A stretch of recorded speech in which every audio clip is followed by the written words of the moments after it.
The following is a special presentation of ABC Sports.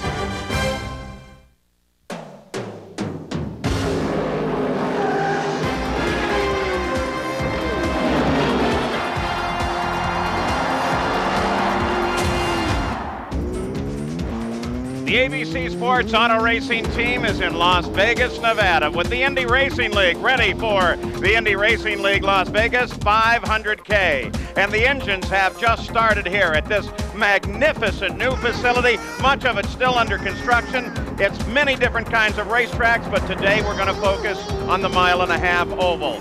Hello and welcome. I'm Paul Page with Danny Sullivan and Bobby Unser. So great to be here with you. Sun shining here in the desert. We're looking forward to a terrific day, and this track is magnificent. It's going to be good racing.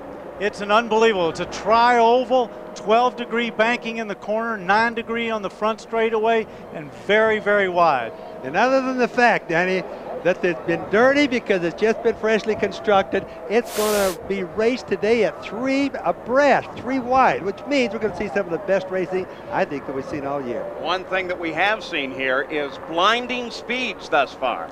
Well, in practice, Arie Luyendyk led the field, as he did in the race, for qualifying at 230 miles an hour.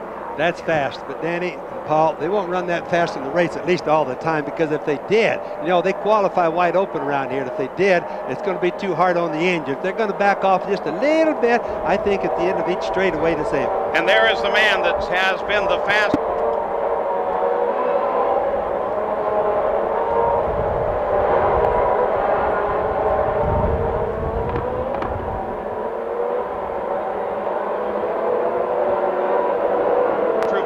Advertising manager awarded a check for $10,000 to Brad. True Value, the official hardware store of the Indy Racing League. There's Arie,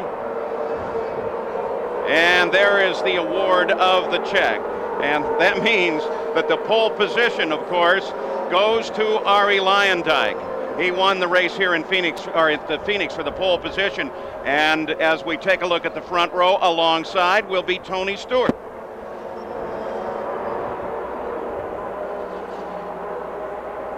His first start with the Indy Racing League. And Buddy Lazier, the 96 Indy 500 winner. In the third row, Davey Hamilton. This is his best starting position for the driver from Idaho. Alongside, it'll be Mike Groff. In row 4, Scott Sharp, the winner of the season opener at Loudon, and Richie Hearn, who finished third at the Indy 500. In row 5, Roberto Carrera. In row 6, Johnny O'Connell and John Paul Jr. In row 7, Eliseo Salazar and Tice Carlson. In row 8, Robbie Buell and Buzz Calkins, the winner of the Indy 200 at Walt Disney World. In the 9th row, Johnny Parsons Jr. and Michele Alboreto. In row 10, Jim Guthrie and Johnny Unser. The 11th row, Stan Waddles and Michel Jourdain Jr. In row 12, Alfonso Giafoni from Indy Lights and Marco Greco. In the 13th row, Stefan Gregoire and Brad Murphy. And the 14th row, Eddie Cheever and Juan Carlos Carbonell. There's the track, and the corners, the banking at 12 degrees in the corners, very, very wide as we go to Jackaroo. Paul, we're breaking into some new territory, as you say, 1.5 miles around. Instead of the normal 3 anticipated pit stops, figure that they might have to go as many as 4. One added plus, though, the wing configuration here, because of the size of the racetrack, these teams are getting as much as 2 miles per gallon in lieu of the mandated 1.8. So we're going to have to stay on top of fuel consumption. Let's check in with Gary. End of an era today, Jack, for John Menard and the Menard Racing Team. For a decade now, they've worked what initially was a stock block Buick power plant into their own mark, the Menard engine. But of course, the rules change after this race. It'll no longer be part of the racing scene in the Indy Racing League. John Menard has never experienced victory with this new setup, with this engine. Today, with Mark Dismore and Tony Stewart, they know they've been competitive in every event. They want so much to end this era with a triumph. Paul? Well, when you spend that much time and money and dedication, that would be a wonderful victory for them here today. We'll keep an eye on both of those cars. There's your front row. Arie Luyendyk on the pole.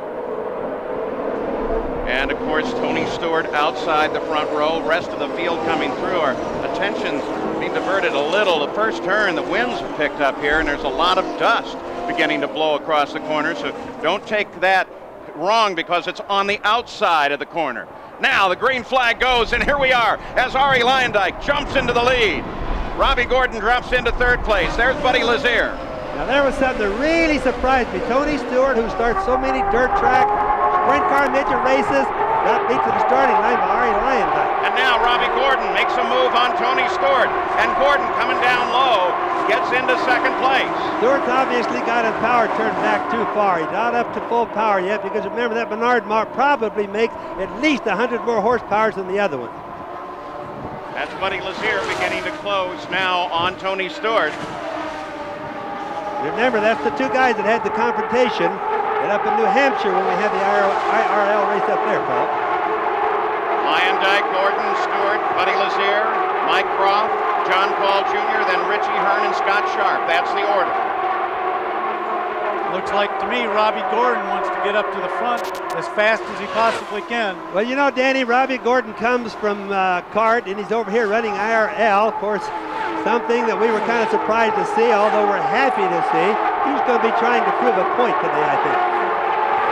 Well, I think he might be trying to prove a point, but I talked to Derek Walker, and I know they want to come away with some points from here so that they qualify for the Indianapolis 500. Second place, Robbie Gordon, closing on the leader Jackaroo. Well, Robbie Gordon is one of those drivers that's going to attempt to go and make this race in only 3 stops. That means that he's going to have to use a little bit of fuel conservation. I talked to Derek Walker. He said, we need some full course yellows, not all at once, but within each segment. Remember, you've got to go at least 50 laps before you take on fuel if you hope to make it in 3. Top of the screen, you can see 4 laps of the 200 complete and the interval back from the leaders. 0.3 of a second for Robbie Gordon in his closure on Arie Luyendyk. You can obviously see right there that Robbie Gordon is getting a little bit of a draft. Right on Luyendyk, who's leading. The car on the red and white one is Luyendyk. The blue and white one, of course, Robbie Gordon. Looks like right there he's going to make the move. I'm sorry to interrupt you. I guess I was a little bit wrong on that, Danny. Robbie Gordon closes in, looks for a high lane. Notice this track is so wide, and with the banking, there are several grooves. Robbie pulled up, made a try. Didn't work for him. By the way, Davey Hamilton started 5th. He's dropped back through the field to 21st. Yeah, it also could be what Robbie was doing is he didn't feel maybe that Arie was running quite as fast as he thought he should be running. That could have just been a wake-up call. Well, if it did, Arie looks like he woke up, but I think he might have lost a little bit of air there, too, when he tried to go through Bobby, and he probably disturbed the front end of the car a little bit. Wants to be a little cautious. This is early on in a 200-lap race. Awfully early to be pushing too hard. We're going to open up Robbie Gordon's radio, and we'll just continue to listen to it today. And look at the leaders already catching the back of the field. That's Brad Murphy, the purple car up high. Look at Robbie, gets way up into the dust. Now that's that dirt that I was talking about in the opening. It's up there. Now as the race goes on, and more cars run up there, they'll clean that off a little bit. But it's because there's so much dirt and mud embedded into the pavement because the track is lifted. Did you hear Derek Walker right there very faintly in the back? He said, be patient. Look at Robbie, he's having trouble in the traffic. Tony Stewart here is taking a look around the outside. Well, Stewart's been running the banks a lot of times. He's used to running up high. It wouldn't be anything new for him. No, but I think Robbie got snookered there a little bit in the traffic. And once you lift off, we got a yellow. Yellow comes out as Stewart was able to move around Gordon and pick up the lead of the race. So Luyendyk, the rest of the field will slow, quick little bounce off of the wall, and that's Johnny Parsons Jr. looks like. So we have our first yellow here, and Luyendyk slows the field as Gordon had to give up second place to Tony Stewart, who picked the momentum up. So they will bunch up once again, and indication from observers on the course is that he may have blown the engine before. Yeah, look at that. He's saying the engine went just before the spin. Johnny Parsons wanted to make sure we all knew exactly what was going on. We'll be back after this message and a word from our ABC stations. Well, Davey Hamilton and A.J. Foyt's car is a little bit disappointed at this time. Best starting spot, 5th position today, but the engine would not make any revs right from the drop of the green flag. They've lifted the rear cowling and the side cowling. What they're going to do, guys, is they're going to troubleshoot now through the electrical. Here's the other problem that Davey Hamilton has. They're sure that's an electrical problem because his dashboard is dead as well. So let's go back to Paul. So there's Davey Hamilton's car, and keeping track of some other people in the field. John Paul Jr. started in 12th and now runs in 5th position. Well, now there was keep track there of Buddy Lazier and Johnny Unser as they follow the pace car under the yellow. And there's John Paul back there. It's John Paul Jr. with the flags on the front of the car. So it's Lyondike, Stewart, who got around Gordon for 2nd place. Gordon in 3rd. Buddy Lazier is in 4th. We'll be right back. We're back in Las Vegas under a caution. That's for Johnny Parsons Jr. while they clean up the course. Notice in 5th place there is John Paul Jr. Started 12th, now 5th. Let's go down pit road. Gary Gerald. Paul, we're watching Tony Stewart. We're down here in the Menard camp. He has radioed to Larry Curry that he likes the balance of the race car. That is so good for Tony Stewart, because remember what he did in the last IRL event at Loudon, New Hampshire, when he just ran away from the field. He had amazing speed in the corner because the car was balanced so good. He's that happy early. Also, this yellow is helping them conserve fuel. But unlike the other teams who are getting good fuel mileage, the Menard is notoriously bad. Larry Curry said, we're planning a 4-stop race. Other teams are hoping to do it in 3. Menard knows they have to do it in 4. This yellow helps them, but they still need 8 laps of yellow to be able to do a 4-stop race. That's how concerned they are about fuel. Jack? Gary, down here in the leader's pit, Ari Lyondike says his car is pushing just a little bit, so he's not happy with the initial balance on the car. They will wait to make an adjustment on their first stop. It's extremely important for Lyondike as well, because he is running a race of fuel conservation as well. This team hopes to make it in only 3, Paul. Well, and when Johnny Parsons Jr. had the engine let go, it laid down a lot of oil through turn 3 and all the way up into turn 4, where he finally got in the wall. So they're having to clean that off, and they want to do the best possible job in doing so. Ari Lyondike will lead the field back, followed by Stewart and Gordon. Well, one of the things is I think these strategies, 3 and 4, Bobby, you can comment on this. I think that's all going to go out of the window with the yellows, because I think if they come in certain times, you're going to have to be scrambling all race long to readjust your strategy. You know, Danny, I was talking to Tony Stewart and Larry Curry yesterday, and race strategies, and one of the things that they're going to try to do with the Menard engine that we know doesn't do too well on fuel mileage is to roll out of the gas about halfway going into the turns. Now, if we remember up in Loudon, New Hampshire, that's where Tony really beat everybody, was going into the turns. So in order to make it fuel-wise here, he's going to roll out of the throttle maybe halfway. Now, it's not going to be completely backing out, but halfway, and this will really help with his mileage. And they'll see after their first pit stop whether it helped or not. But of course, this yellow's messed all that up, as you said. Well, that helped. And sorry, Jack, that helps him the best of all, because he's conserving so much fuel right now. The other factor, Danny, that we're talking about, that we're concerned about, is tire conservation. Both teams, both Firestone and Goodyear, are a little bit concerned about tire wear. Why? Because they say they're pulling as much as 4 Gs in the corners, and under full loads, they're not real sure how these tires will perform. Paul? Well, last night they had, in typical Las Vegas style, an unveiling of the new cars for the Indy Racing League. They were over at the MGM, put them up in the boxing ring. The Delara on the left, the G-Force on the right. Those are the cars that they will run the next race when they come back next year to Walt Disney World. Gary Gerald took a closer look at them. And the cars we've become accustomed to seeing in years gone by is found right behind the cockpit. It's this air induction box here where air is jammed into the engine. Keeping in mind now that the new power plants with these cars are naturally aspirated, non-turbocharged, so no longer will you see the familiar pop-off valve sticking up through the bodywork right here. It's a 4-liter engine under here, a little bigger, a little heavier than we've had in the past, but with no turbocharger and no wastegate, that weight is offset. We're going to drop the horsepower by about 200 to the 675 range. A subtle change, not so easily seen, under the car. Simplified underwing, straight lines. It'll reduce downforce 20 to 25%. Fuel capacity from 40 down to 35 gallons in the fuel cell. Here in the cockpit, about 3 inches wider, a little bit higher on the sides for safety. They'll use crushable material around the driver's helmet to immobilize his head in the event of contact. Now, as far as the rules makers are concerned, they've left the suspension pretty much up to the design team, so you'll find subtle differences between the G-Force and the Dallara on each corner of the car in terms of the actual suspension. Also, some changes in terms of the gearbox. So they dropped the horsepower, they reduced the downforce. They think they're going to slow these cars down by about 15 miles per hour, and IRL officials believe that'll lead to tighter, more competitive racing. Price tag, either one of these chassis, rolling, no engine, $263,000. Well, Gary, this is a brand new Infiniti that was introduced to the dealers just this week.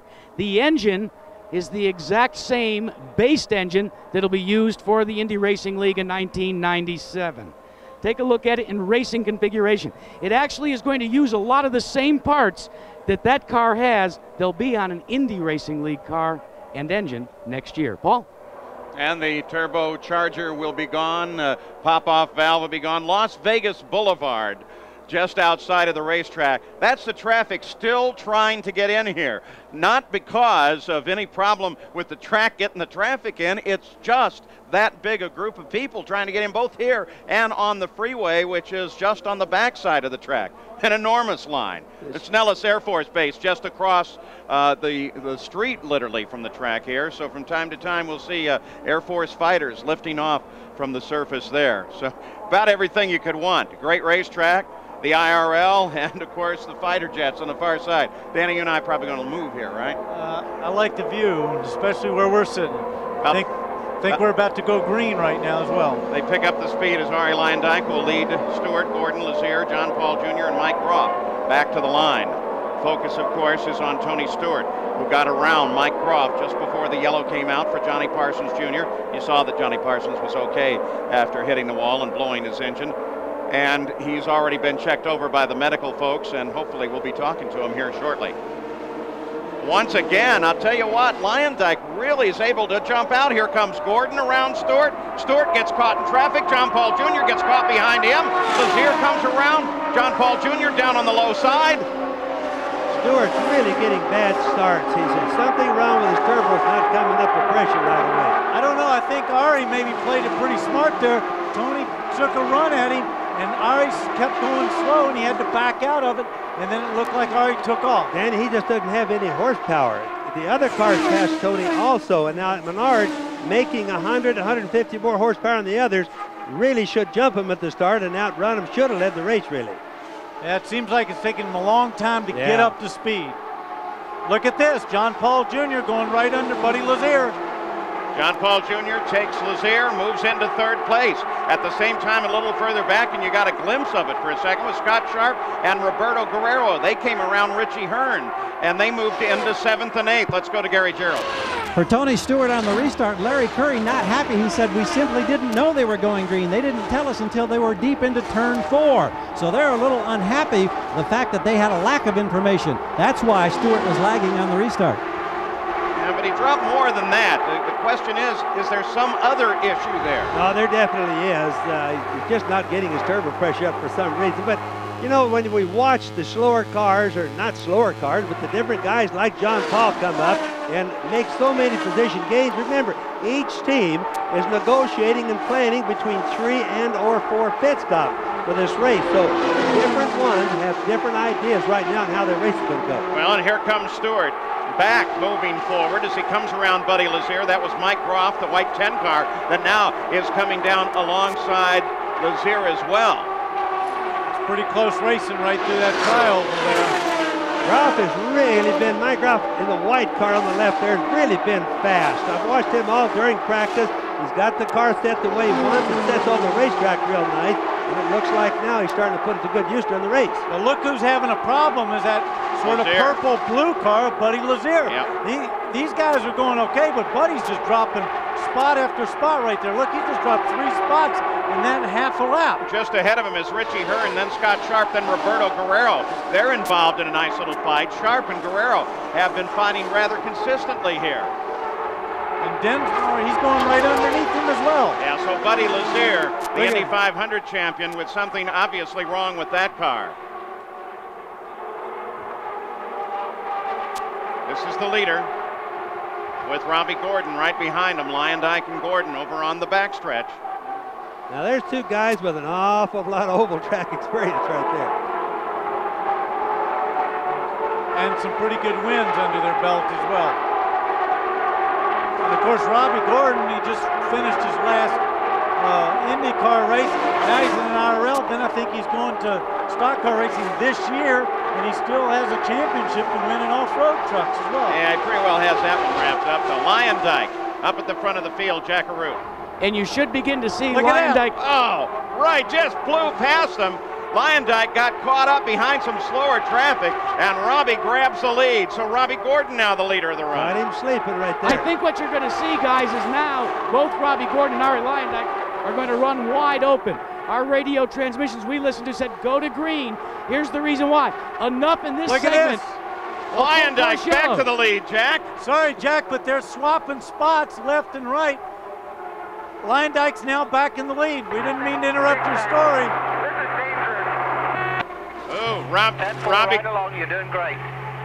Robbie Gordon's radio, and I thought I heard the words, "This is dangerous," as he threads his way through traffic. We'll keep it open. But that was Derek Walker came back on, said, "You're doing great." Look at this. He passed him again. He's going back around Lyondike. What we're seeing here, Bobby, is traffic is dictating, I think, what's going on. If these guys have to lift out of it because they get behind the slow car, it changes a lot. Danny, we're seeing two race drivers that are being stubborn right now. That's what you want, so just play it smart, real smart. That's Derek Walker saying play it smart. Whoa, car into the wall. Two of them, big hit. That looks like Buddy Lazier's car. Well, I got to check the nose. It might be Murphy. That's Murphy, I'm pretty sure. And did you see one Somebody just went nipped him through? there. A red car went through and caught a tire down the back. I believe he nipped a tire too. The biggest problem is all the parts. Look at all the parts that are laying there. That's the biggest single problem. That left of your screen, that red car clipped a tire, I believe, when he went through it.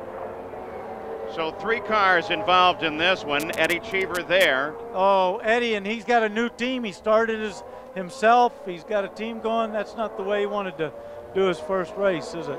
Eddie just lost a valve during practice. They ruined an engine that way, and now to wreck the car, not a good day for him. Stefan Gregoire climbs from his car. He's been incredibly fast.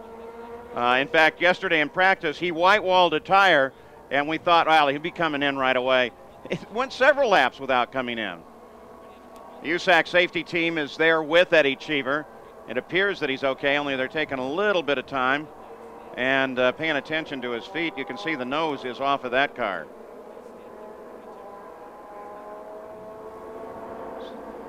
Let's take a look at this one, Danny. This is turn 2. Oh. You know, when it went up there, it looked like it was just one car, but obviously there's two. Boy, a lot of debris there. The debris is what really gets all the guys running behind there. Yeah, they've already gotten tangled up here. Now watch as they come off the wall. Now watch this tire, something right through there. Whoa, Gregoire just went through there. And oh, he's lucky, Danny, on that tire. That was really lucky. Nothing worse than hit a rolling tire. Yeah, another look. But he had no choice. He had to thread it through there because he couldn't take a chance. The cars touched right there. Danny and Paul, they touched. They locked up together and immediately went to the wall. But remember, that's well over 200 miles an hour, so it's instant to the wall. So Brad Murphy and Eddie Cheever get together, and then Stefan Gregoire comes running through the middle of it. That brings out our second yellow of the day as the USAC crews try to clean up, and we'll be back after this message and a word from our ABC stations. We're back at the Indy Racing League, the Las Vegas 500K. Now, we're under our second yellow. Brad Murphy, they are still working with his car, the USAC safety team right there.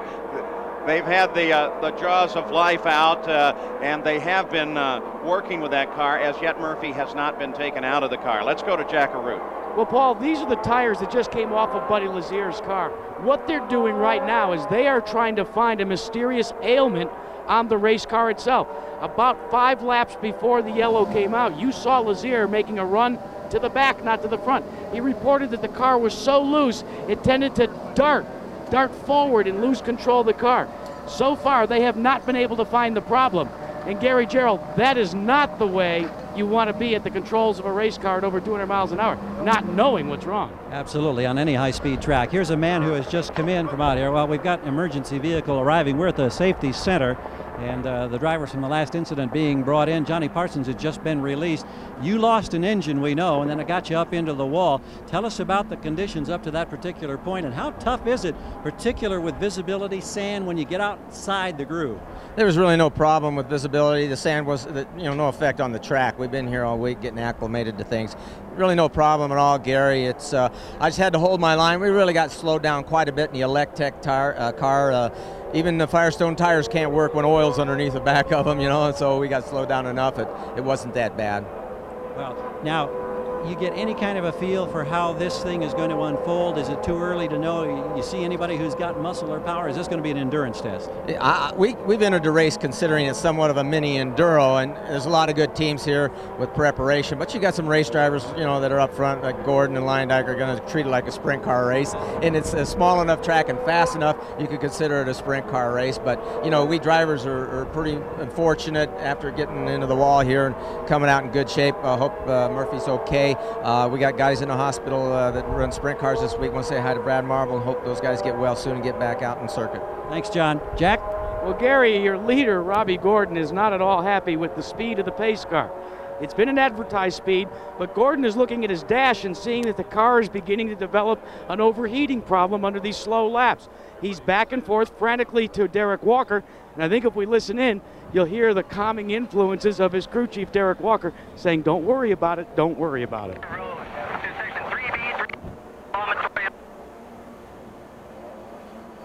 Yeah, he's over on the backside of the race course, so we're not hearing the radio as clearly as we could. The 27 car, Jim Guthrie, they're going to penalize him, stop and go penalty for violation of the pit speed limit, which is 80 miles an hour here. Robbie Gordon will be the leader of the race on what looks like it's going to go quite a bit longer on yellow here. And you saw a moment ago the indication that Brad Murphy was out of the car being taken over to the ambulance.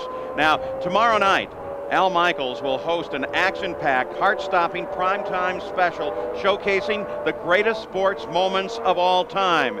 And I think you find A.J. Foyt will be part of that. And then Jim Kelly and the Buffalo Bills travel to Three Rivers Stadium to avenge last year's playoff loss against the AFC champion Pittsburgh Steelers on ABC's NFL Monday Night Football. That's all tomorrow night, right here on ABC. And on Brad Murphy, there they are loading him into the emergency vehicle out on the racetrack. We'll be back with more from Las Vegas. So we welcome you back to Las Vegas. A disgruntled and upset Eddie Cheever has just walked in and out of the medical center. You're obviously okay physically, but I know you're not happy with what happened. Can you tell us what happened? I don't really know. All I know is that I started in the back of the grid. I was working my way up, and I got hit in the back by one of Helmgren's cars. I don't really know who it was. A stupid mistake. I really don't know what happened. Maybe he had a problem. I mean, there's a lot of room out there. There's no need whatsoever to run into the back of somebody. I'm very disappointed, and what else can I say? It's happened 3 times this year, and I'm getting real tired of it. But I guess that sort of stuff happens in racing. It's great to be here in Las Vegas. It's a beautiful facility, and I was looking forward to the race. My car was running well. We had some problems in qualifying, but we were going to the front, and I'm mad. Very mad. Thank you. That's the story from Eddie Cheever, Paul. Yeah, and here is Tony Stewart into the pits. They changed the tires, precautionary, of course, making sure with all of the debris that has ended up on fuel. Reset your fuel. They're talking to Tony Stewart. We have his radio open. Nice job. Nice job. And what Larry Curry's telling him is to richen his fuel up, getting out so the car doesn't, or so the engine doesn't stall. Jackaroo? Well, Paul, that stop's not surprising. Remember what a fuel guzzler the Menards are. Now, the leader of the race, Robbie Gordon, his team owner here, Derek Walker, you've been asking Zach to make the pace car go a little faster. Why? Well, the engines are getting a little too hot in this temperature at the speed we're going. We need the airspeed through the radiators to keep it cool, so we just wanted to step it up a little bit. What about the scenario now? A lot of full course yellow, at least in this segment. Where does that put your first stop window? Well, obviously we'll update it depending on how many yellows we get, but it's almost guaranteed if everything goes according to plan to be a 3-stop race now. We've had enough yellows, so we don't know exactly whether it's 50, 55, somewhere in that region. Guys, I don't know. Sometimes I think that's an oxymoron if everything goes according to plan. It certainly seldom goes according to plan.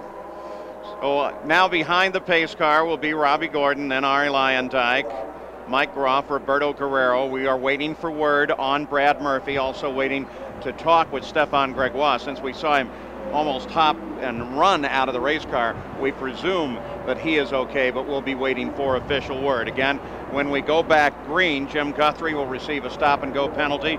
Pit speed limit is 80 miles an hour. Observers reported him at 105 miles an hour going down the pits. That's not just breaking the speed limit. Yeah, well, that's just slightly. They'll usually give you about 5 miles an hour, and then they get a little upset. That sounds like Bobby on Interstate 15. Yes, I mean. Let's go to pit side and Gary Gerald.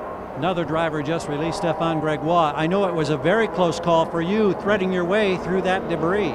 Yes, it was impossible to me to pass through, you know. I had only one way to go, and it was between both cars. And it was not enough room to go through, and I hit a little bit Eddie Cheever, I think. I don't remember exactly which car, and I spin with my car, you know. It's a shame. The track is very dirty outside. As soon as you go out of the line, you get loose, and it's impossible to touch the brake. So it was my case. I was not able to touch the brake. It was hard to break down my car. So we've been watching the replay of that particular incident. It could have been much, much worse, I'm sure. Absolutely, I was the dangerous one, because if I would have, crashed in Brad, for example, it would have been very bad. But fortunately, I was able to go through. Thank you, Stefan. Thank you. So Stefan Gregoire joins Johnny Parsons Jr., Brad Murphy, and Eddie Cheever as being listed out of the run. Well, you could see he caught Eddie's right rear with his right rear. Luckily, it wasn't any more severe than that.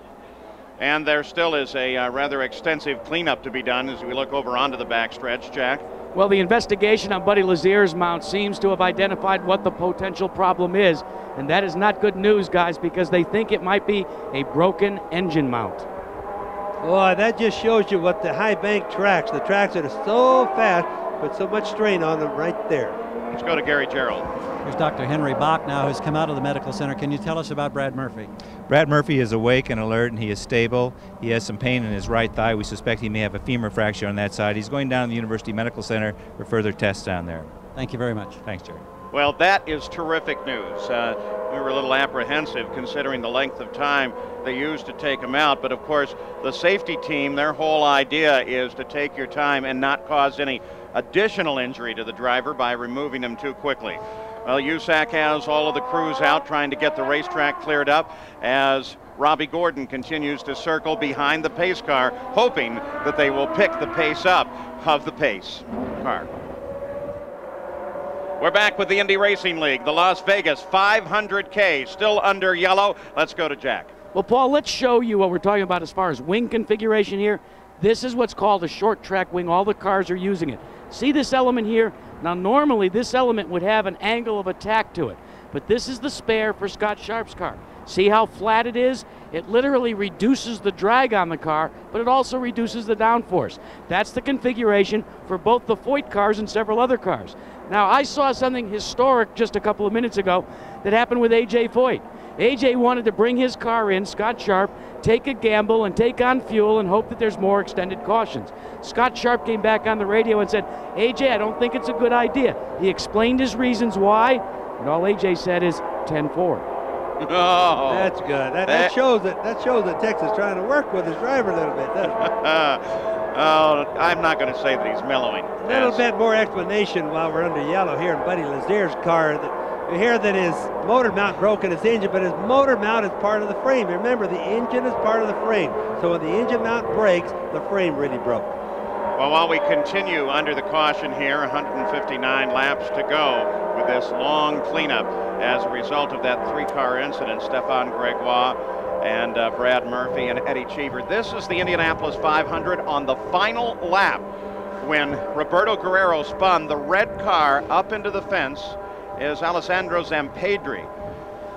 And as a result of this, and you'll see it on a shot coming, the car really grabbed the fence with the nose. Watch this. This is spectacular, if not frightening video.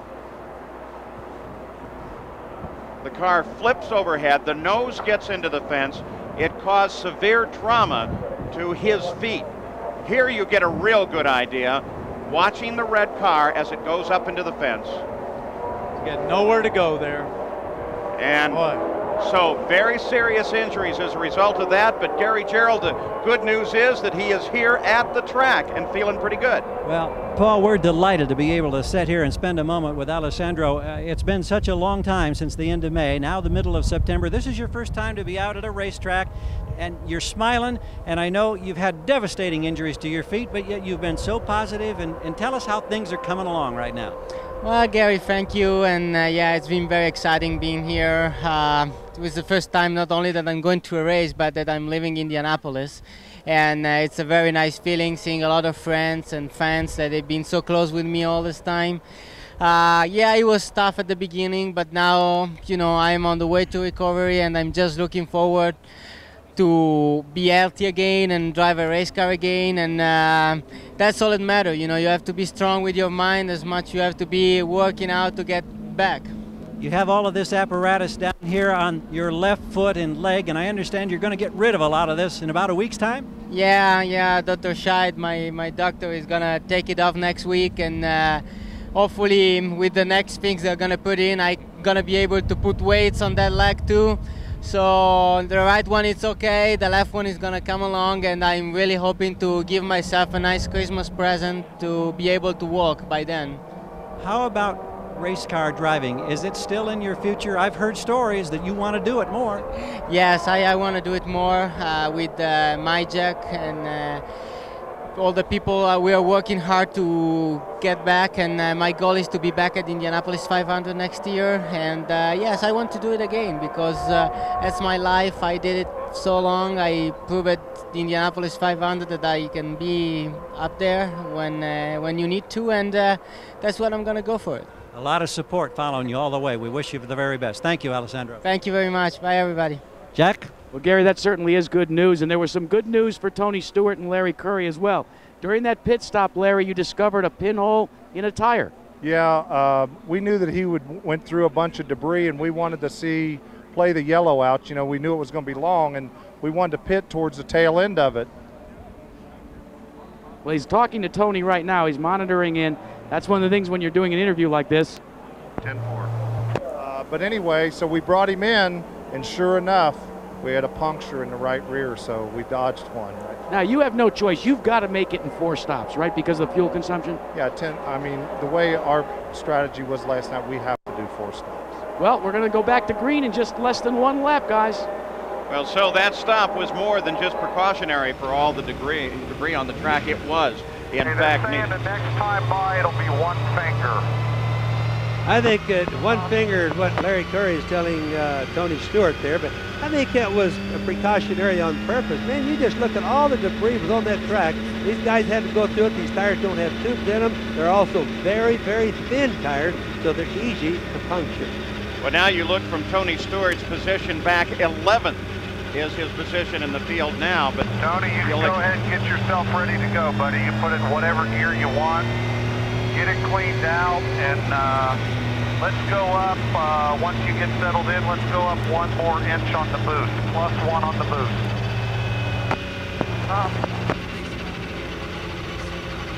So they apparently think that that everything is fine in terms of fuel. They're not worried about economy there. We're ready to come back to green. There's the full running order after 45 laps, Jack. Paul, 45 is the operative number. Remember what the leader said. Derek Walker said they would go to 50 to 55. He's got to hope that there's a full course yellow in the next 5 to 7 laps, or they're going to have to make a green flag stop. And I think that may be in their future right now. So Stewart with the job of carving up from 11th place. Robbie Gordon leads the field back. Pace car is already off turn 4. Gordon picks up the pace, gets a good restart.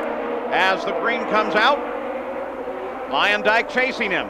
followed by Mike Groff, Roberto Guerrero, Scott Sharp, and Michel Jourdain Jr., now in 6th place. I think what happened when we heard Tony Stewart's boost, he says, Larry Curry says, come up 1 inch, shows us the reason he's had those real slow starts. They've had the boost way back on it, just like we thought a little bit earlier. They're really trying to conserve fuel so they can be there at the end. And as we also said, this is last chance, Paul. This is the last race for the turbocharged engine. The white and blue car is Scott Sharp. That's Michel Jourdain Jr. The other car not a factor in this run at the front of the field. And John Paul Jr., that black car with beautiful yellow flames on the front of the car, is now beginning to close in as well on board Scott Sharp.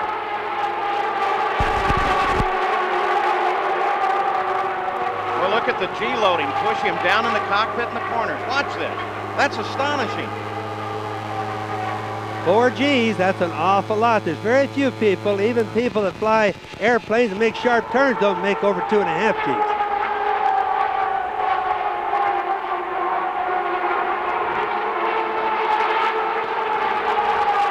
Awesome, awesome, awesome turn speeds. Going back now to Scott Sharp. Now, let's watch his head movement. Coming right through the tri over there. We're getting ready to set up for turn 1. Look at him. Look at it push him down. And remember, there's more sideways than there is going down. Look at him come up and you go back to the back straightaway there. Now, I'm right. Those are G-forces doing that. That's not him reaching for a pedal as we've seen with other drivers. That's the G-forces putting him down. It certainly is, Paul. It's pushing him down a whole bunch. That's all there is to it. 4 Gs. If people just could realize how strenuous, you see the brace on the right side of the helmet there, the right side where the helmet leans up against. You have to have that. Drivers can't hold their heads up. The card between the tires and all the aerodynamics gets so much adhesion, just pitches your head to the right. All right, as we get ready now to leave Scott Sharp's car, the battle on the circuit, and that white line coming through, that hopefully will tell you when we move in and out of different battles on the course. An addition that we've added for our Indy Racing League coverage. John Paul Jr. is leading a group of Jourdain, Guerrero, Stewart, who is now up to 9th, so he's managed to tick 2 positions off from his 11th starting position, and the leader already has traffic ahead, and Arie Luyendyk in 2nd place is fully cognizant of that. So Robbie Gordon, red, white, and blue car, predominantly blue. There it is on the high side with Luyendyk right behind him and closing. Luyendyk goes down to the low side, looks for position, doesn't do it there. Robbie's not going to give it up that easy, but I think what I'm seeing too is Robbie's a lot more cautious in traffic. We heard that transmission where he said that it was a little bit dangerous out there, but also he's not raced with these guys. He doesn't know them. You know, he doesn't know what their styles, what they're up to. Arie's got some races under his belt with these guys, so Robbie Gordon's got to learn their technique and their style. It's got to really worry him a lot, Danny, but remember the guy right behind Robbie Gordon, Arie Luyendyk, he has raced with him a whole bunch. They feel good together, I'm sure. Robbie Gordon was able to get around Buzz Calkins there. Now Luyendyk gets around him. Mike Groff, the white car. Well, there you hear it right from the two-way radio, and that's what they do as a car ricochets off the wall. I got hit in the head with a couple parts. Now, one of the things that you said there was, of course, that Robbie Gordon was going to need a yellow to make it in 3 stops. It's pretty timely. He's got his yellow right now, Danny. Yeah. And the good news is that Tice is okay. I think that's Tice Carlson, yeah. Yeah, absolutely. Tice climbing out. Stops. He's only stopping to get everything unplugged from his helmet so he doesn't rip the lines out there. There was so much dust down there, I bet he was just hoping he would get out of that dust to see where he was, Paul. Well, make you hesitate, too. You see that yellow car. Roberto Guerrero also has one. It'll take just a moment to make absolutely sure that that's who it is and you get the identity right. Well, looks like Tice is okay as he climbs out, and we go under caution once again here at Las Vegas. Here's a look at the situation. Oh, he got tapped. They were running out there. They were running side by side, and either he touched him or he got tapped too close. He got tapped. They got into another car anyway. I can call that one pretty easy. It's not too hard to do. So the third caution of the day, that's Dr. Henry Bach, who you met just a few minutes ago, standing right there with him. He gets out and works on the course. Danny, let's look at it. Let's see who that other car is, if we can. I can't from that. On that other shot, all we know is a white car. But that shows you with all the centrifugal force that you have, with all the G-force that there is going, it takes very little to really set you into the right wall. there, they just got together. Well, Bobby, you know, it just takes a little nudge, something that you wouldn't even hardly notice, just to get that car a little out of shape and send it on its way. Look at that, they're running very close together. And he just catches him with it on his rear tire, looked like, didn't it? The car right there, the white car, just came right over and got a hold of Tice Carlson and spun him right out. I just wonder if Tice even knew what happened. It was so sudden, and the cars were so far apart for a while there. Well, we saw Tice Carlson climb out of the car. They make him climb into the ambulance and go back for an examination just to make sure he's answering all the questions right. And that in fact he is okay, but it certainly appeared that way. You see here too, as we watch the ambulance pull away, you got a glimpse of some people on the back straightaway on the inside of the wall. Because of the nature of the track here, they have all of the pit signaling being done from the back side of the course, down on the back straightaway. That's the guys with the board. So the yellow's out with the pits closed at the moment. And one thing we did see was all of the debris that came off of this car as well. So again, the question comes, what will the tire condition of the guys who are running through there be? Well, some of them, for example, like Robbie Gordon, we're going to expect when the track looks like it's going to open again, they're going to come in and make a pit stop for two reasons. One for fuel, the other one, just like you talked about, Paul, they're going to have to check, make sure that they don't get a little piece of carbon fiber or something in their tires. Third caution of the day for the Indy Racing League, the Las Vegas 500K. And there was that radio transmission too that he got hit with something in the head. And I don't think that affected him, but sure, if there was that much debris around, it sure could have gone as well over the car as it could have gone under the car or gotten one of those little punctures. Down to Jack Arute. You're talking about getting hit in the head for Robbie Gordon. The other concern that Gordon and company have is what did that debris do to the rods, the control rods and the steering mechanism. Now you listen to Derek Walker. He's bringing Robbie Gordon in, looking for his marks. Ari Leyendijk is going to pit as well, so it's a 1-2 tandem right now. Look okay, Dan. Radiators look good. They've added some front wing to the car. They're changing the wheels. What about you, Gary Gerald? Making changes on Leyendijk as well. We anticipate a move up toward the front wing. They're holding, don't see the move. Now they finally get him clear. Oh, 15 seconds, 15 and a half. A little hesitation with a problem with the back slowed him down just a bit. Jack? A very quick stop for Robbie Gordon, though, Gary. He was in and out in almost 11 seconds because all they did was add the fuel, change the tires. No problem with the steering mechanism that they could see. So Robbie Gordon comes out ahead of Ari Leyendijk, missing that chance. We'll be back to Las Vegas after this message and a word from our ABC stations. Well, the third caution of the day is still out here at the Indy Racing League Las Vegas 500K. And don't forget, Saturday on ABC Sports, our college football doubleheader begins at noon Eastern with the 9th-ranked Notre Dame taking on number 7 Texas. And then at 3:30 Eastern, Boston College battles 11th-ranked Michigan, or other regional action. And for those of you on the West Coast, Oregon and Washington State at 4 o'clock Pacific. Check your local listings for your game on your ABC station and the games available from your cable operator Saturday on ABC Sports. We'll go down to the pits again. Jack Arute. Well, Paul, we've got a little bit of a problem with your leader one more time. Now, when you come into the pits, you see the lollipop board that comes down. It always says reset the meter. There's a little button on the dashboard that the driver has to do to reset the fuel metering. Now, what that does is tells the driver how many gallons of fuel are left in the cockpit between fuel stops. That reset button did not reset the dash. So Robbie Gordon is driving without that information right now. No real big problem because the telemetry on board will relay the information back to the Valvoline pits. But here is the problem now with fuel consumption so critical to make it in 3 stops, they're going to have to show by radio, and everybody else can listen in, exactly what their fuel consumption is, and it could get dicey down to the end of the race. Gary?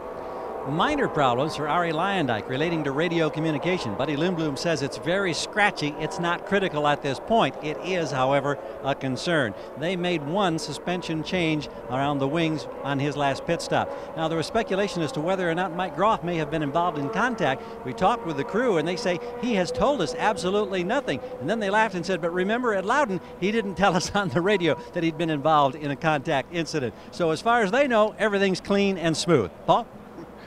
All right, well, we're under the caution now, and with the stops, John Paul Jr. in the 18 car has taken the lead of the race. Stewart is in second, followed by Gordon. Mark Dismore, that's the other Menard car, is now in fourth. Arie Luyendyk back in fifth with his pit stop. Then Richie Hearn, Stan Waddles, Mike Groff, Scott Sharp, and Michel Jourdain Jr. That's the top 10. You see them all right there. They should be coming back to a green flag this time, Paul. Pace car has already moved down onto the pit road, and look at this. As John Paul Jr. moves high, Stewart tries to get him. Other car is Johnny Unser, not a factor in the battle at the front of the field. John Paul Jr. pulls away. Stewart darts down to the inside. John Paul Jr. grabs a middle lane and pulls away from Stewart. Now, often Stewart will back off a little bit like that because of the dirty air that John Paul was making. I don't think Tony Stewart likes to back off much, though. Yeah, but what's surprising me is 3 times we've seen him now with an opportunity on a restart, and we haven't really seen that car come surging forward like one might expect. No, but I think that was a better restart, and maybe these guys, just the way the car in front of him is starting, and if he has to back off of it, it takes it longer to spool up. Look at him go by there. And just behind him, though, is Robbie Gordon, who's now closing. You know, another interesting point is that John Paul Jr. also has a Menard engine. Not the Menard team, but the Menard motor, certainly. And Robbie Gordon. At this particular race, I think they're all the iron blocks too, Paul, so they're all kind of even instead of some of them having the aluminums in the Menards. Well, I'm under the impression that John Menard's team itself is running with the aluminum block. They've been running both ways on that. I think they've got the aluminum in for the race, but in practice and all that they would run the iron because they've had a little bit of problem with the aluminum block. Richie Hearn with Arie Luyendyk working on him. It's a battle for fifth. 1.6, Arie, 1.6.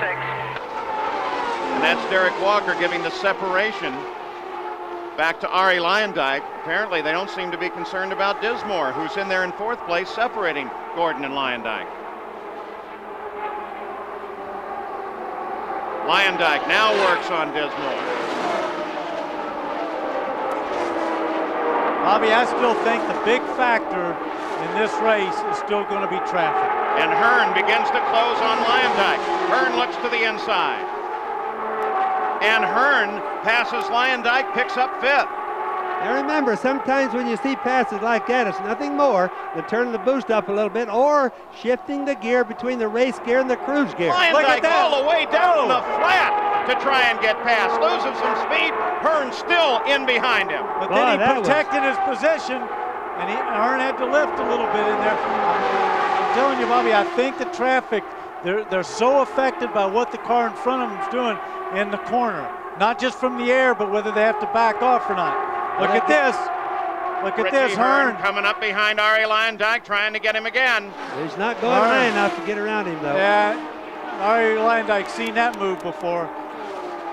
Running speeds upwards of 219 miles an hour in this battle. And Scott Sharp beginning to close in, too, on the battle between Hearn and Luyendyk. Back up to the front. Those are fast speeds for this time of the race, Paul. Look at this. Tony Stewart diving down low. Tried to go low under John Paul.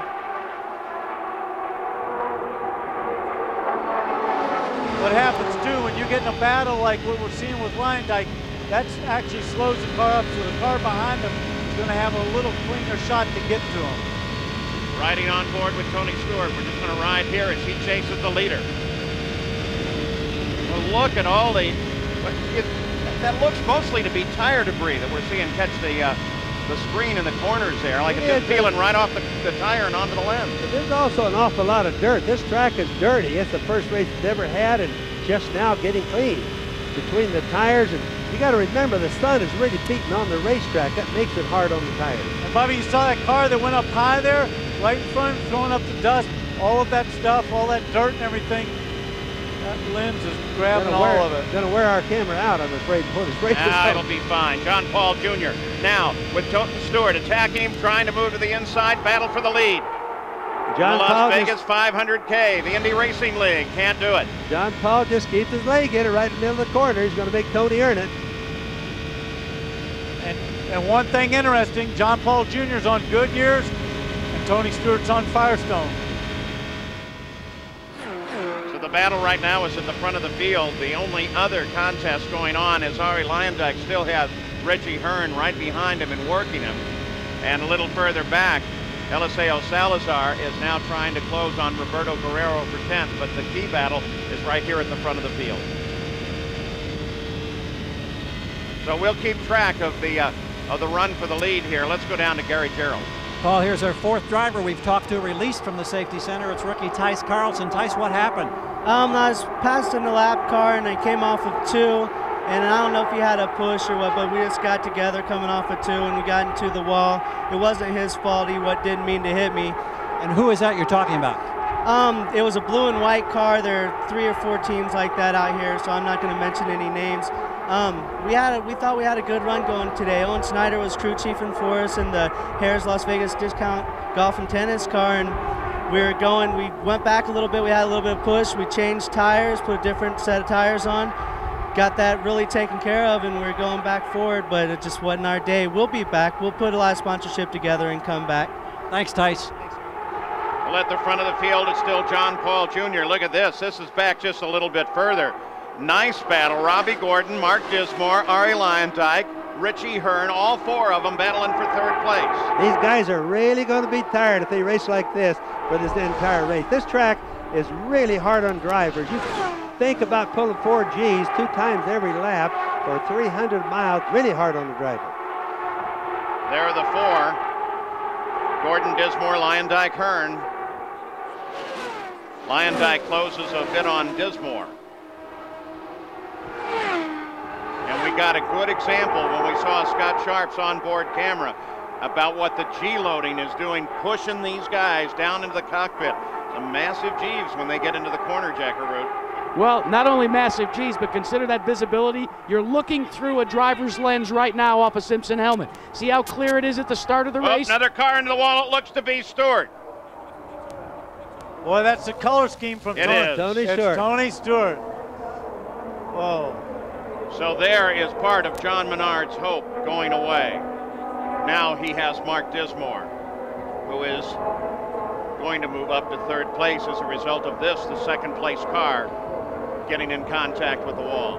Oh, what a terrible disappointment. And especially he was racing for the lead. Looked like they had a good race going.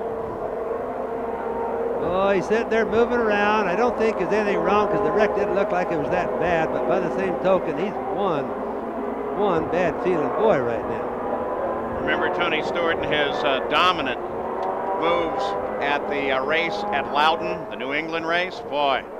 And then suddenly mechanical ills take him out of that run. Now an accident takes him out of the fight here as he battles for the lead with John Paul Jr.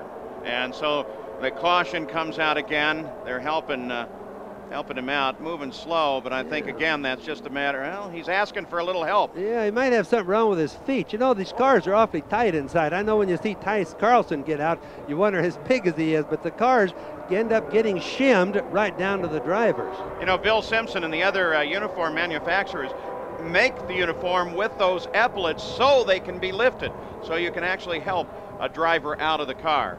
He's got something wrong with his feet there, Paul. Let's hope he's all right. Let's take a look at how this occurred. We're looking from the onboard camera and see if we can figure anything out at all, Danny and Bobby. Okay, he's going into turn 1 there, Bobby. There's nobody supposed to be in front of him. He lifted off just a little bit. He just lost it. Something could have broken on that car, Danny. That was an awful fast spin. I mean, he didn't just do a real slow lose on that one, I promise. No, that thing jumped around on him real fast. Well, they're being very careful with Tony Stewart as they lift him out of the car. Let's go back to the pitch. Jack Arute, you were telling us, and then we got interrupted. Well, hey, you don't like to hear that about Tony Stewart. He was communicating by radio to Larry Curry, but he was yelling, so we couldn't really determine just exactly if he does have a foot problem. You're looking, as we said, through a typical visor at the start of the race. Now we're going to remove it, and here's what the visors look like at about this point in the race. Now, what causes all of this? You were talking about the tire pieces coming up, but all the drivers are reporting that the grit, the sand from the desert here, comes up and actually pits these plastic visors. Now, these visors are strong enough to withstand a bullet shot at it, but it still will pit. Now, what the people in the helmet manufacturers, and Simpson in particular, have done is they manufactured for this race special tearaways that were several thousandths thicker. The reason, thinking that if the sand came up and pitted the tearaways, a driver could then tear one away and have clear view. All right, well, now the leader, John Paul Jr., comes into the pits under this yellow for Tony Stewart's accident. Sticker tires on the back, sticker tires on the front. Which means new tires. Good time to do it, though, Paul, while you're under a yellow flag. Spins the tires, and the 18 Earl supply car moves back into the fight. Robbie Gordon picks up the lead of the race. Ari Leyendyk moves into second, Mark Dismore to third, and Richie Hearn into fourth. There's your leader. We'll be back with more from Las Vegas after this. We are back at the Indy Racing League Las Vegas 500K, and still under caution, this one involving the second place car of Tony Stewart getting against the wall. The souped up trucks will hit the track in Martinsville for the first time at this distance. The NASCAR Craftsman Truck Series Haynes 250. That's Saturday at 4 o'clock Eastern. And then Dale Earnhardt takes to the track to try and make it 2 in a row in the Martinsville race, the NASCAR Haynes 500. Sunday at 12:40 Eastern, the fast-paced NASCAR excitement next weekend and only on ESPN. Well, let's go back and take a look at the onboard camera once again of Tony Stewart. We'll put it in slow motion this time, and perhaps Danny and Bobby, we can get a better idea of what happened to him. Looked like he just lost it quickly. Now, there has been a lot of sand blowing over the wall down in the first and second turn here. Maybe that's a factor. I don't know. Paul, usually sand will let you break away fast, or slow, I'm sorry. Let's watch this, and because Danny and I both think that he broke away awfully fast. Now, here he goes into number one turn. Now, just about now, he should start getting in trouble. Now, just look at that.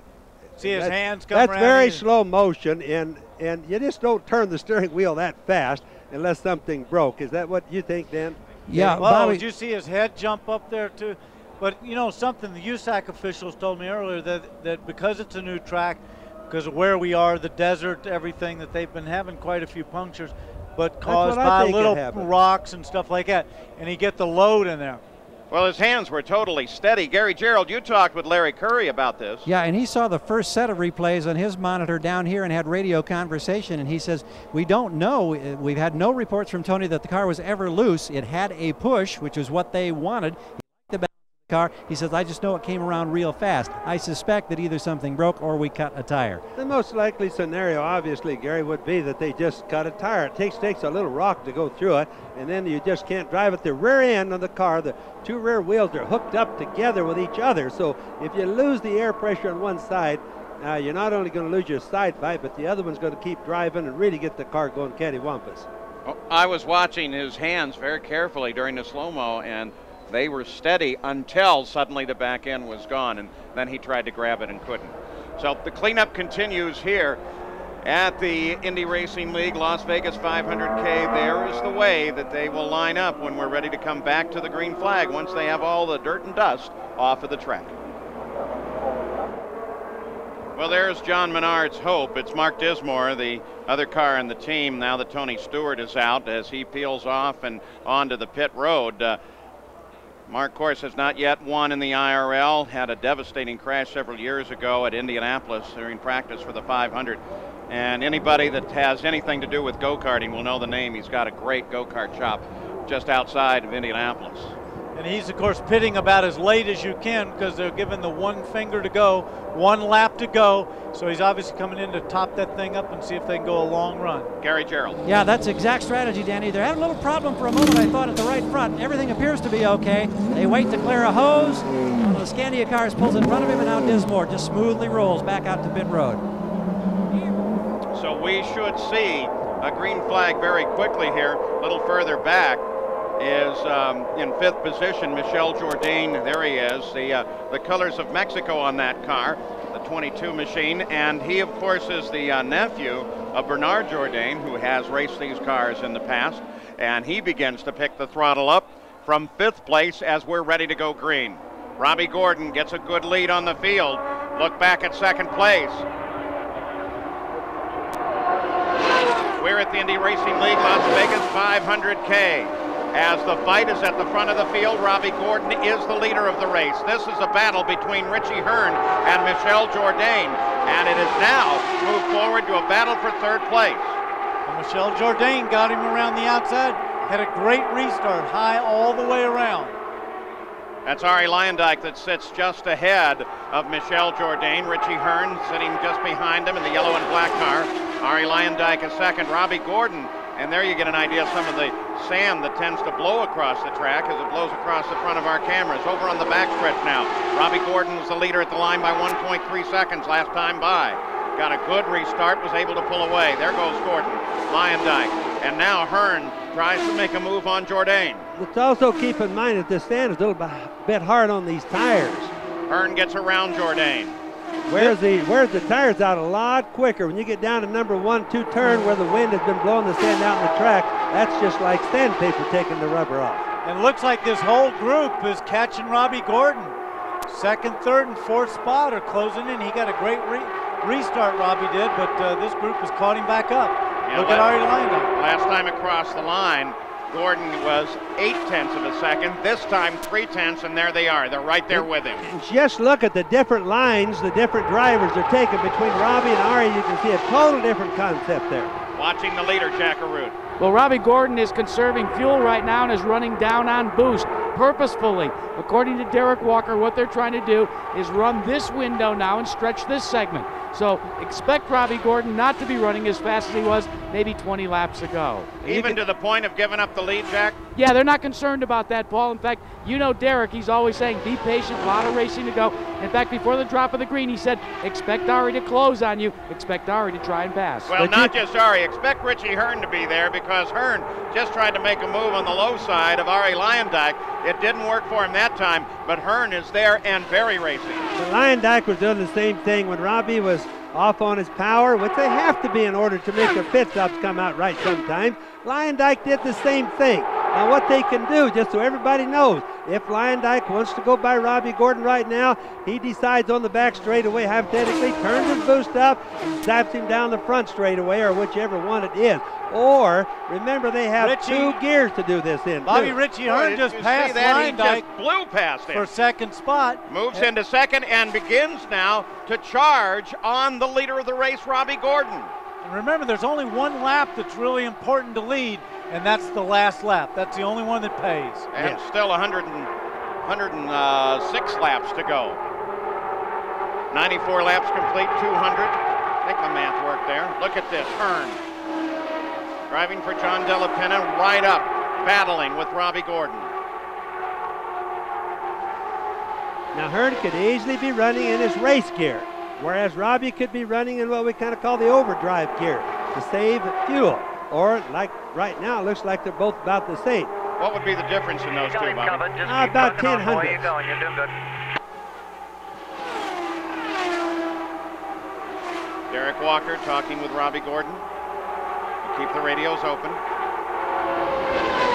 Derek may not want to might not care about giving up that lead, but I'm sure Robbie still likes to stay out in front. But of course, Danny, as we know, it's Derek's job to sit there and run this thing. He's the captain. Tells Robbie what to do. That doesn't always mean he does it, though, right? No. Derek gave me orders like that for many years, and he won me an Indianapolis 500 and a championship. Not too bad. You can't complain. What did he say when you were spinning? Save it, save it, save it? He wasn't talking then. He didn't know it was me when I was spinning. And were you sheepish when you reported the reason for the yellow? I called back and he said that I sounded kind of normal, except my voice was a couple octaves higher. Well, let's find out the condition of Tony Stewart. Gary Gerald? Dr. Henry Bach, what can you tell us about Tony Stewart?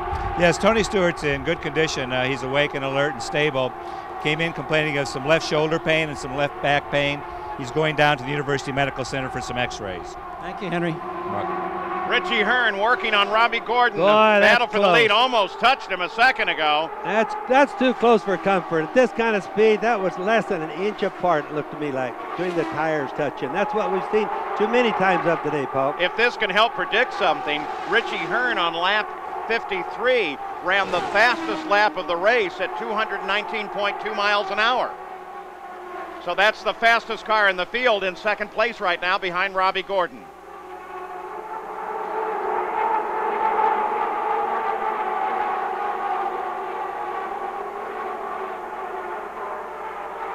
Robbie's running just low enough in the corner to make it really hard on Richie.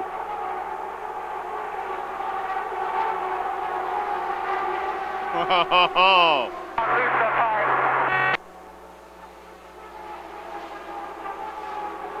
Now will Gordon come back?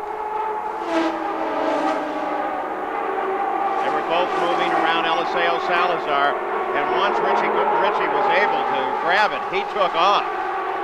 He's running in a lot cleaner air. Robbie has faded back a little bit because running in the dirty air is just really difficult. Well, remember, too, Jack's precaution. Lyondike now closes on Gordon.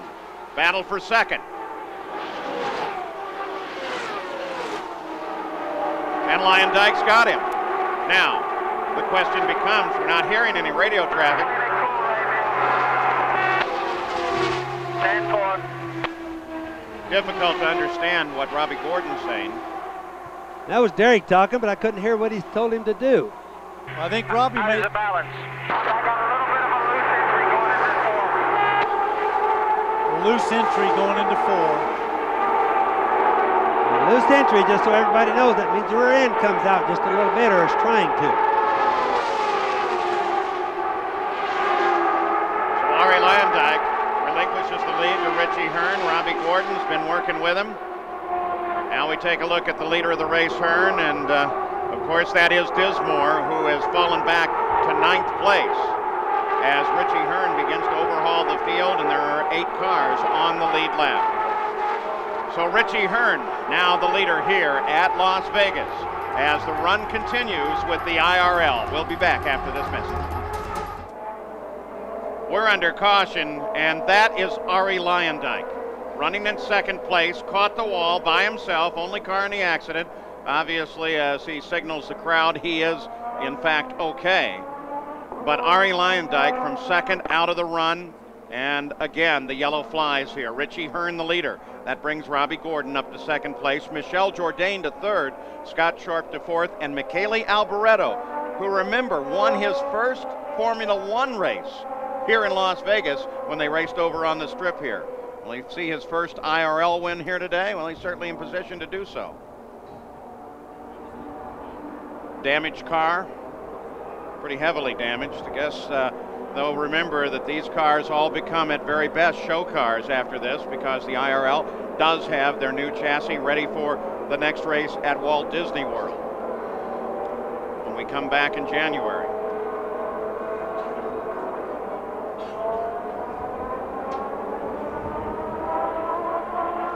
Leaking that fluid all over the track there. They're going to have to dry all that up. So in our cautions of the day, as we watch Richie Hearn with Roberto Guerrero right behind him, heading down into the pitch, and Jack Arud waits for him. And Richie Hearns, his car owner, John Della Penna, said to him, Della Penna said, hey, you're the fastest thing on the racetrack, but right now, don't be fast. Hit the marks. Adhere to the 80-mile-an-hour speed limit on pit road. Robbie Gordon on the top of the screen, also in here on the pits. And Richie Hearn going to work. Robbie Gordon hits his marks, and his crew will go to work. Now, for Hearn, they're going to clean out the radiators, and he's off and away. In the meantime, work continues on Robbie Gordon's car. They're filling it up with fuel. This will give Hearn the advantage, at least on the stop. They drop the jacks, and Robbie is very slow getting it back into gear, but he's back out as well. As we just passed over the halfway a few laps ago, now with 91 laps to go, we're on our 5th yellow of the day. We'll be back after this message and a word from our ABC stations. We come back to Las Vegas, and on the wrong side of the pit wall, we find John Paul Jr. He has retired, and I understand it was a wheel bearing problem on the right front. Is that correct, John? Yeah, the wheel bearing faded. Going through 3 and 4, all of a sudden it got really way up in the gray, and I was already running high up there. I thought I got up in the marbles, but it was just the wheel bearing. They're trying to replace it now. Maybe we'll get back out there and try and get some points. You're running a 93 chassis with the old Buick stock block. You're leading this race. What did it feel like to be back leading an IndyCar event?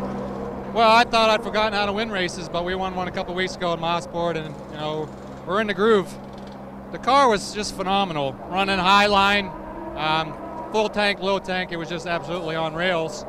It didn't seem to make a difference. You know, it's just unfortunate. We would have liked to win one for Buick and for my family and for me and the team, but you know, we're just trying to cruise and collect. Okay, thank you, John. Paul? Well, look at the flags here. Give you some idea of the winds in the desert here on the northeast edge of Las Vegas that are blowing over this track. We'll be coming back for the green right after this. Well, we're about a half a lap from the green flag. Here is the running order at the conclusion of 114 laps.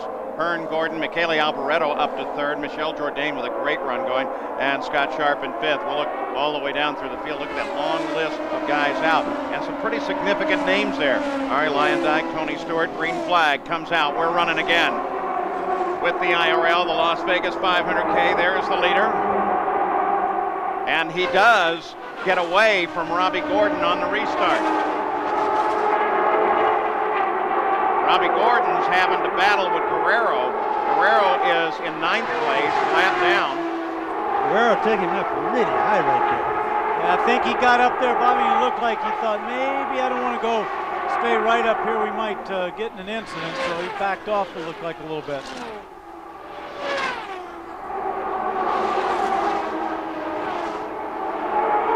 That Ferrari red car with the black wing. Just back is Alboreto. John Ford now with Alboreto, 3rd place. That's Gordon just ahead. Boy, great run for Michele. 18th to 3rd. Good camera shot.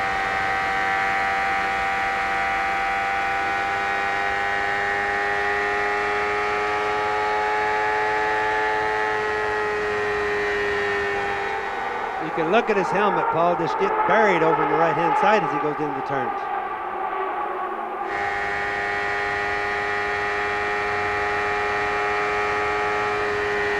See his helmet come loose and then go right in there and just pushing on it really hard right there.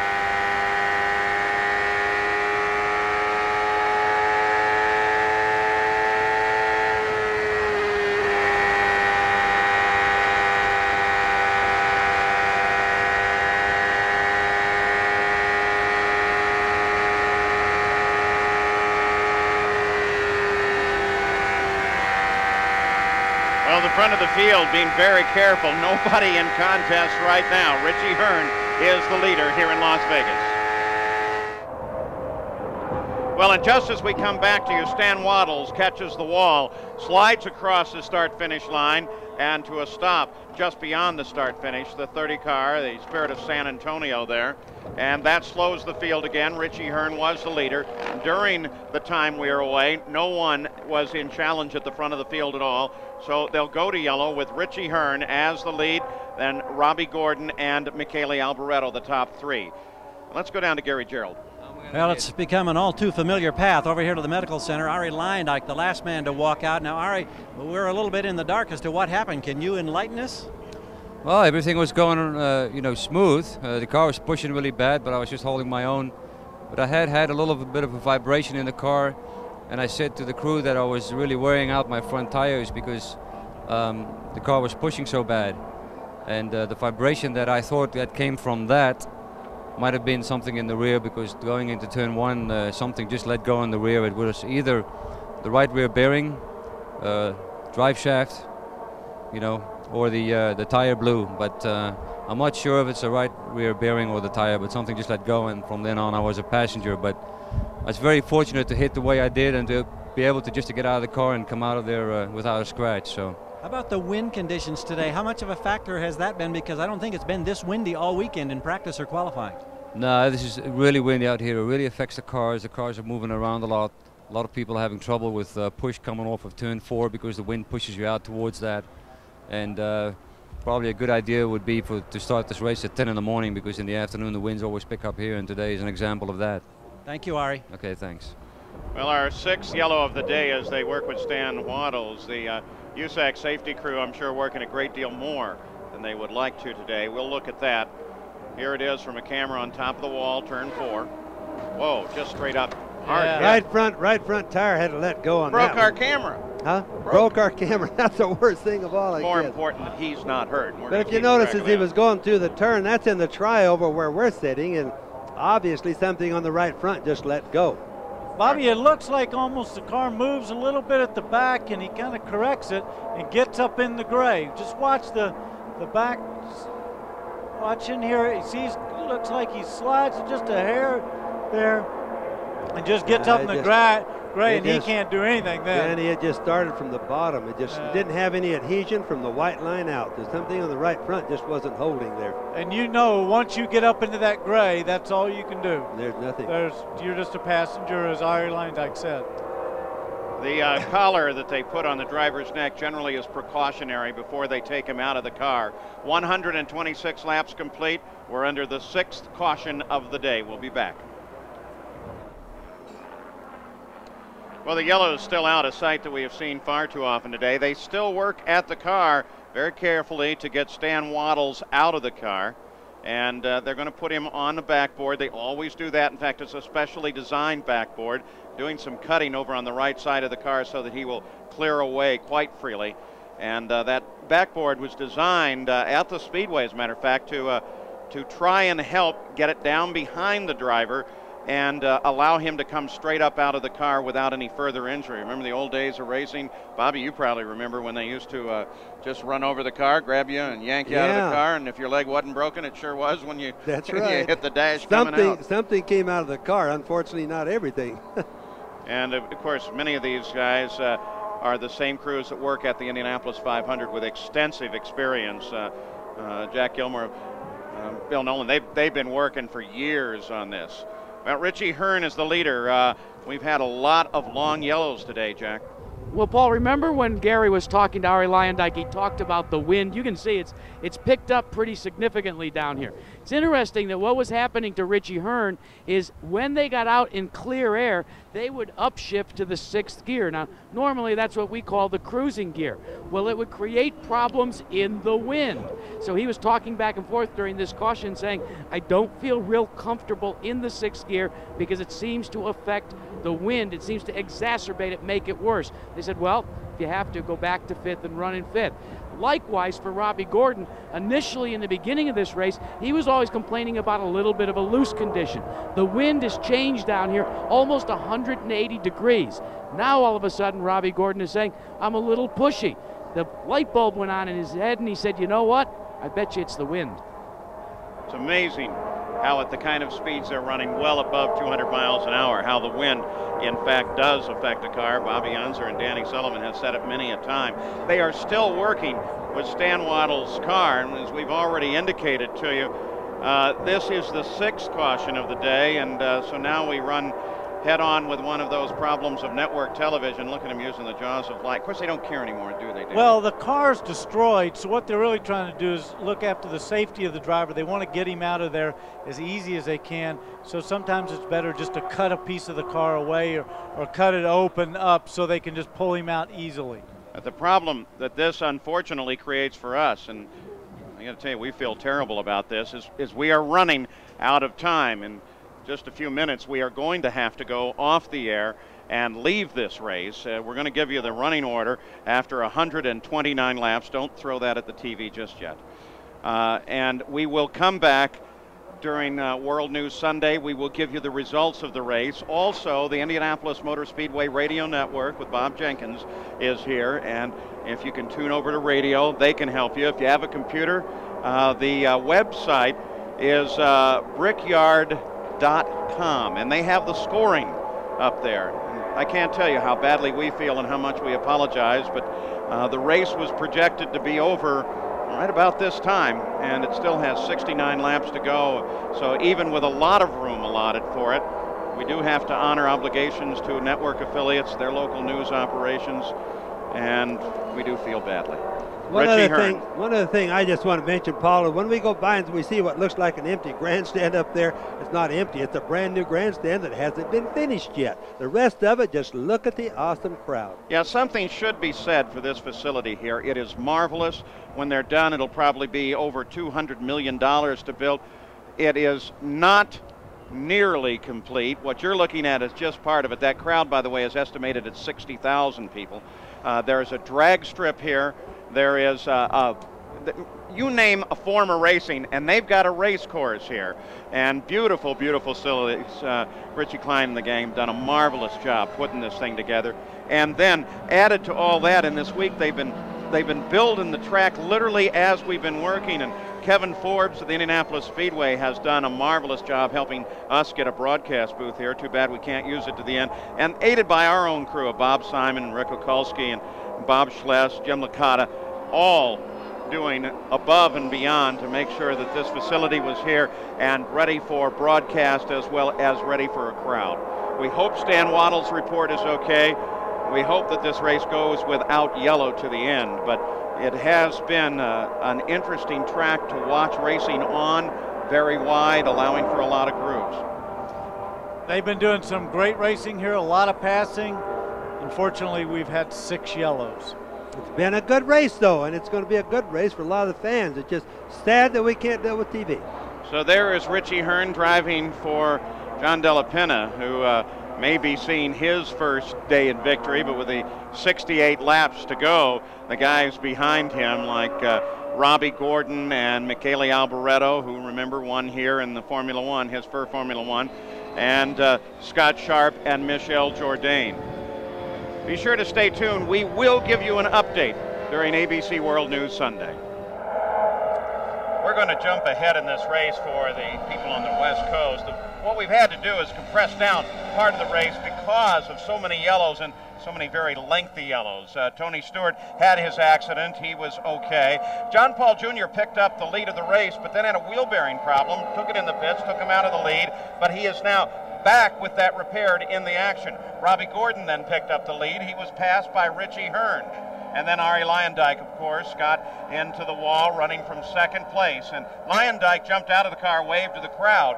He was not injured, but the day was over for Leyendyk.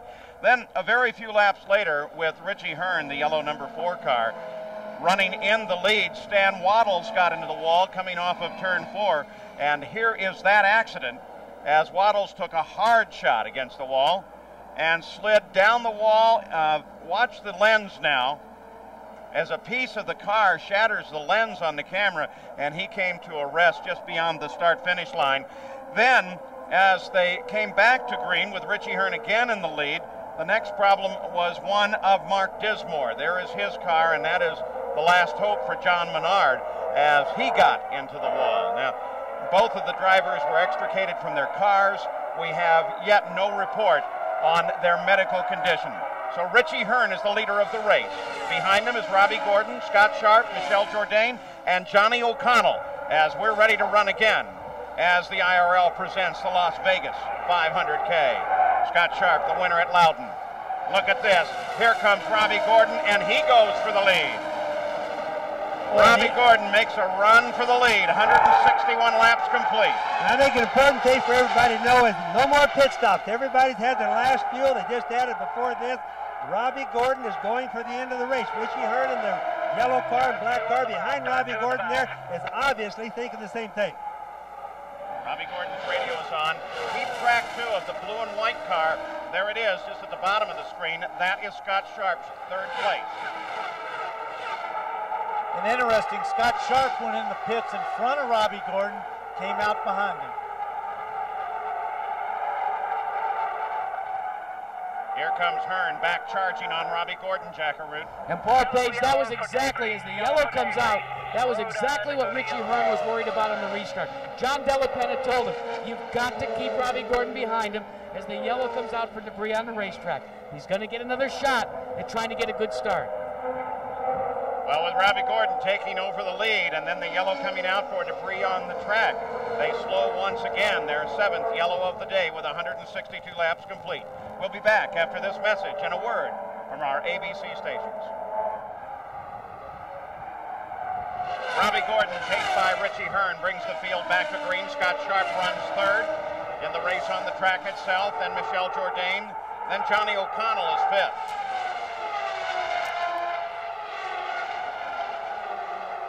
Scott Sharp as he moves around Eliseo Salazar. Salazar is 11th on board with Scott Sharp, the winner at Loudon.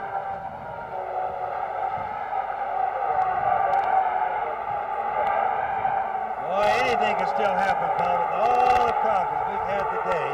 Lord only knows how this race is going to turn out.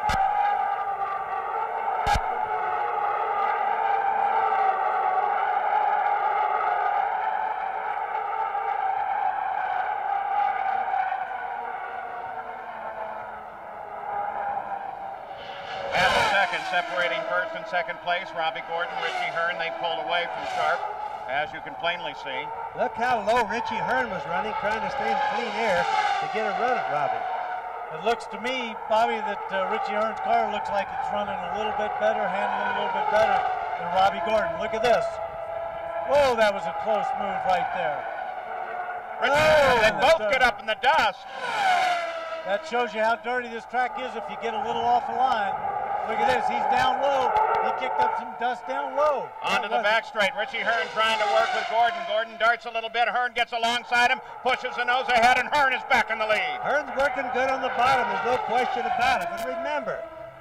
And Scott Sharp. Look at the right front on that car.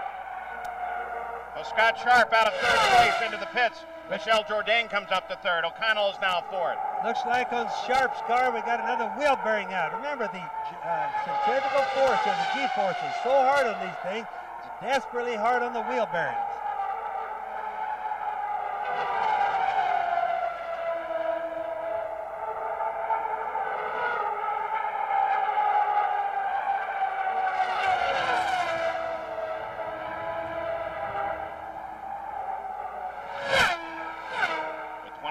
To go. This is the fight on the course. It's at the front of the field. Everyone else separated once they came back to green. I think we could probably assume that Robbie Gordon is laying back just a little bit. Trying to save his tires for Scott Sharp is out of the car. So from third place to out of the car, the winner of the last IRL race day is over. And Richie Hearn is still the leader over Robbie Gordon. We'll be back with more from Las Vegas. At Las Vegas, Robbie Gordon has just run into trouble, as it looks like this may be another wheel bearing problem. He got up very close to the wall, pulled it down, and headed for the pits. The yellow flag did not come out. They were able to keep the race running, and Richie Hearn is the leader now over Michel Jourdain. Jackaroo? Well, another wheel bearing problem for you, Scott Sharp. Yeah, it was unfortunate. You know, AJ gave me a really good car. The Conseco Lola was running great, and we were real happy. Just really riding along. We felt we'd raced the last caution, and I got stuck behind those two cars. But once I got, ahead of them, I felt maybe I could try to reel in Robbie and Richie, but it wasn't going to happen. Well, we didn't get a chance to congratulate him, but this was the winner at the True Value 200 in Loudon. It's good to see him on board. Yeah, and too bad we see him out of the car so very early now. The Walker crew works on Robbie Gordon's car like he's heading out. You see the smoke coming out of the right rear wheel there, and that's, of course, the wheel bearings that have gone bad. These cars, this track has so much turn, and the turns are so fast, the bearings have taken a lot of abuse today. It has nothing to do with the stand or anything else on the track. It's just a lot of G-force. As the car rolls into the corner with all that loading, most of it ends up right on the right rear of the car. So Richie Hearn, Michel Jourdain, Johnny O'Connell, who is Ari Leyendyke's teammate, moved up into third place. Mike Groff is now fourth, and Roberto Guerrero is fifth. We'll be back with more. We're back with the Indy Racing League in Las Vegas for the 500K, just under 10 laps to go now. The leader of the race is Richie Hearn. Robbie Gordon, when he came in, yeah, it was a wheel bearing. He's out of the run. And then we had a situation that really slowed us down. While Hearn was leading, Johnny O'Connell was running in third place, and he caught the wall coming off of turn 4. It was a frightening accident at first because the car slid to a stop upside down. But when he climbed out and bowed, the crowd went nuts. Johnny O'Connell's not hurt, but disappointing day because he was very much in an attack position. So it is Richie Hearn that is leading us in these final laps. Michel Jourdain is running in second place. Those are the only 2 cars on the lead lap. Third is Mike Roth, then Roberto Guerrero. Michele Alboreto is 5th. Buzz Calkins, the winner at Walt Disney World, is 6th. And then Eliseo Salazar, Robbie Buell, and then Marco Greco. Now we'll look. There's the leader, and we're going to get a look now at the difference between first and second. Jourdain is the green car. There it is. So Michel Jourdain 2 seconds back when they last crossed the line. But he's not giving up. I'm watching him. He's running it up there high. He's trying as hard as he can to close that down. He's not making it easy on Richie Hearn. No, but he's falling back a little bit, Danny. He's not as fast as Richie. That's for doggone sure. But, you know, as many happenings as we've had here, Lord only knows how it's going to go with only 7 laps to go. Well, no, I'm telling you what. You're wrong, Bobby. Jourdain just ticked off 3/10 on Richie Hearn. I think he's looking like the lap before he was going the other way, so by golly, Jourdain's got a little bit extra here. That's really going to make it exciting. Visually, Bobby, to me, I don't know about the clock, but he looks like he's closing down on him. He's closing down now, Danny, that's for sure. That's a long way to go with 5 laps to go, though, Bobby. Now 5 laps to go. And the question is Richie, with John Della Penna, his owner's urging, just being careful? Or is Michel Jourdain really closing in? Well, he's right there now. Check the interval at the line of the gun. 1.7. It stayed the same on the last lap. I'm sure there's a lot of nervousness going on in both these camps. You know, this is a great result for both of these guys. Gary Gerald? Crew just tells us here as John Della Penna and they watch anxiously Richie Hearn that they've lost, Hearn has lost his electronic dash. Now, how significant is that, Danny or Bobby? You've been in that position. It won't make any difference right now, Gary, I promise you. Yeah, the only thing he's worried about right now is he's not even looking at the dash. He's keeping his foot down. He's going to stay with it. No matter what bells and whistles go off, he's not going to lift. Well, Danny, when you were back in Formula One, didn't Ligier just take everything out of the dash? They felt it didn't matter? Well, they did that a lot for the race. They didn't care. That's what I mean. Just down to telemetry. They didn't want you to be bothered with that. Richie Hearn still leading. Jourdain closes to 1.3 seconds, Jack. Not only has he lost the dash, gentlemen, he lost sight of his pit signaler on the backstretch as well. Last time by, they had to point it out. Now they're telling him on the radio how many laps to go. Well, he's going to find out from the starter when he comes around here because he'll see the white flag, and that, of course, means 1.5 miles to go for Richie Hearn and his very first victory. Nice young kid, great Formula Atlantic background. And now making the turn down the backstretch with Michel Jourdain at 1.5 seconds back. You'd like to say he could coast from here, but you don't want to take that chance. Richie Hearn on a long, tough day at the brand new Las Vegas Speedway takes the checkered flag, takes the victory for John Della Penna. Michel Jourdain comes home in second. Mike Groff is third, Roberto Guerrero fourth, and Michele Alboreto will come across in fifth. Congratulations to Richie Hearn. He is the winner of the Indy Racing League Las Vegas 500K. Well, Richie Hearn has found his way to victory lane, and hey, you said on the radio you had it for everybody today. You weren't at all concerned about the pressure from Robbie? Well, yeah, I mean, he's very, very aggressive, and I knew that, you know, he got me on that restart. He's just running really strong, but I had a real confident package here all day long, and I knew that going into the whole weekend. It seemed like, you know, right from the get-go, we had a good race car in traffic and everything. Maybe not the quickest car, but a good race car. And you know, we were fast. And you know, the last half of the race, when I passed Robbie, I never lifted. I was flat out around the whole track. And you know, I don't think too many people were able to do that, and that really paid off. Well, started 8th in this one, and now all of a sudden you've come home victorious. Let's go back to the tower. Beautiful run. Congratulations to Richie Hearn. Here are the unofficial results. Michel Jourdain started in 22nd place and drove it up to 2nd. 10 different lead changes among 4 different drivers today. 9 cautions for 87 laps. A very long day for the IRL, but it ends up with Richie Hearn taking the victory here today as we look at the end of the unofficial results of the 28 starters here. 13 cars were running at the finish. And for John Della Penna, congratulations to him too as well. He's helped Richie so long. Now, the points in the IRL after 2 races, Mike Croft is leading Buzz Calkins and Michele Alboreto. Well, the next race is, of course, Walt Disney World, Saturday, January 25th, '97. We'll all see you there.